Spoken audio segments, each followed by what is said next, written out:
Do you purchase natural health products? Is there a product that you just couldn't live without? Well, beware. Health Canada is implementing stricter regulations that will significantly impact your choice and restrict access to health products and supplements.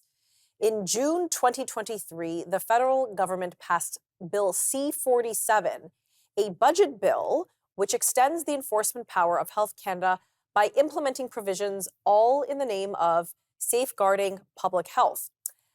But will these new measures actually help safeguard Canadians' health? How will these new measures impact you, the consumer? Well, joining me now to share his expertise is Shawn Buckley, constitutional lawyer and president of the Natural Health Products Protection Association, known as NHPPA. Shawn, thank you so much for joining me today. Appreciate your time.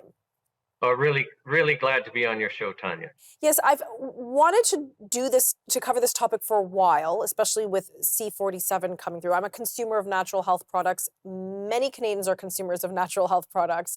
So perhaps we'll start off by saying, what is the status quo with natural health products in Canada? Well, we moved halfway into a drug model in the 2000s. So in the United States and Canada, both governments were forced to look at how should we regulate natural products, because consumers were rebelling. We have drug regulations that were never intended to apply to natural products. So our drug regulations are for novel chemicals that have never been put in the human body before, and we've learned that's a really risky thing to do, and we need strict regulations. When we brought them in, nobody ever thought that, we've been using ginger tea for 2,000 years to treat nausea and pregnancy, that all of a sudden we'd have to get licensed or there'd be any change. But for things like thalidomide, well, yes, you want to go through this rigorous process. So they were left alone forever, which in itself was proof that the drug regulations were never intended for them.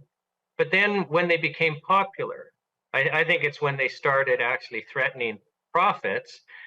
Both in the United States and Canada, the regulatory body started going after these products, saying you have to comply with these chemical drug regulations that were never intended for your type of products. Now, what's interesting, Tanya, is both countries did the opposite thing. So Congress holds intensive hearings. They say these are so safe, like let's not pretend there's a danger. They passed a law classifying them as foods and deeming by law that they're safe. And in the United States, you don't need any pre-approval to use a natural product for a therapeutic purpose, much like before. So basically, they're citizen rebellion, yes, the status quo, plus they're deemed safe, plus they're in the food category. Well, in Canada, we put them in the drug category.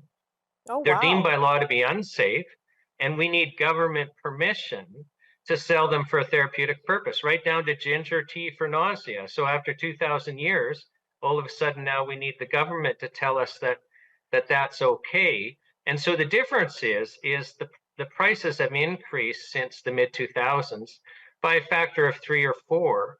So all we've done is we've taken disadvantaged Canadians and said to them, well, your only model of healthcare now is chemical drugs that the state will pay for.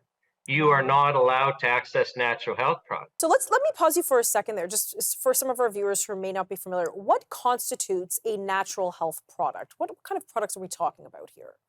So we're talking about anything made from plants, anything made from animals, and your vitamins and minerals. So it's a pretty broad category. So basically, if you go into a health food store, anything in there sold for a therapeutic purpose is considered a natural health product. And I had to throw in there therapeutic purpose because most of the ingredients we eat as foods also.